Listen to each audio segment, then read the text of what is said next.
How much are you one there? I have again. You go shiki never noise. Okay, when you're bowling. I'm moving to Isialangwa North. Okay. Agabala is somewhere or something you are catching. Come on, laugh like this, my friend. You back. Okay, one day. This afternoon, getting me regular some people. Madule give la machine this afternoon. Madapo. Umo club at okay, Bishop there. Isialangwa. Ibu hana Abia. Abia Obakala. Nasamoba Odu Road. Okay. And you resilient Ayantia. Okay. Magwa Hasina Adama ba Odu Obakala. Okay. Wasam Magwa Halam Gichita. Normal Express Road. Okay. Wasam Lahagi Shiteba. Nahaji Drogala. Monday Amiji the whole and the police are going to Chilobakala Johnson. Mamvuro ba Odu Road.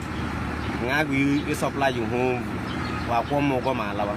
On the way, I think I brought Odu Road down. After laws, we gross.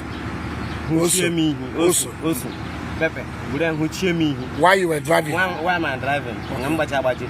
Monolab I drag wishing machine. Okay. And above has ye meet you. Okay. Game no longer. Above has ye. What was him? Boss. Okay, it's okay now. Hey, you know what?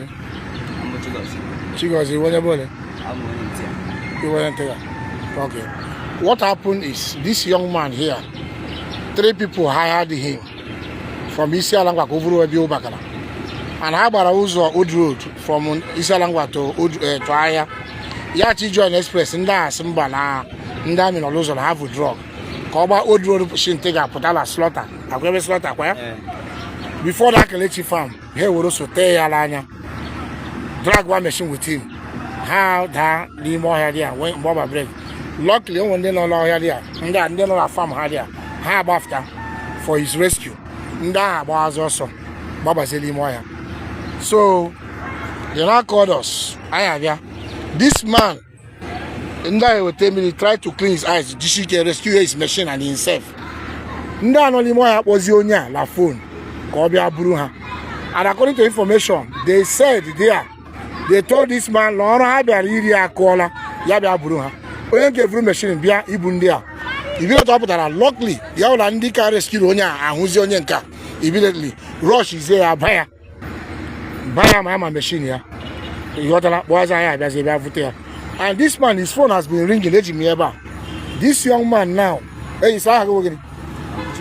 Eh? Chigozionye. Okay. Onyanka now, he's not claiming la today, can the number. But I've been calling him before my that's edging phone you have or Maza the call. Maza for the phone neighbor. I answered the call. Yeah, I didn't say anything to know. Any me answer him say until I speak out. How do you boy or let be no? Just on over. I say you got over me go again. Yeah, John and able that's on a hotel. My way caught the call. Came back for over 1 hour now. This phone has been ringing. And I'm a pick this call. These guys are not complete. India are no machine. Omaha on duty here. He knows them. But he claimed Omaha is not about Okada. But Omaha with the what is going on here now. So I'm transferring him to the police now for further investigation because all Chineke is safe with this man. Y'all under definitely even how will you yourself? They can even kill him or him here because all of them they overdo him. Okay, who were before? I don't know them. Only want to take risks. People in Abia. Madato, Madato ambition. Now about that lonely road. Only because one listing. Koshinia, more than I'm close to back like just a big little farmer. And that road. Chineke may better. Yabulo when they know a farm. Only God knows what would have happened to you. Yeah? So, well, I can let Chineke. We thank God that Chineke in Yaraka rescue you. And in my machine, all I'll get their target. I will have new, yes, all new motorcycle. So all I will get their target. I will have that. So the intention work about this motorcycle.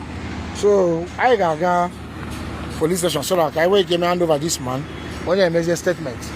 Then through his call, they cannot investigate the matter. Hey, it couldn't you. No problem. Then I want to to you. Yeah, on the side, the side only. Yes, you know them now.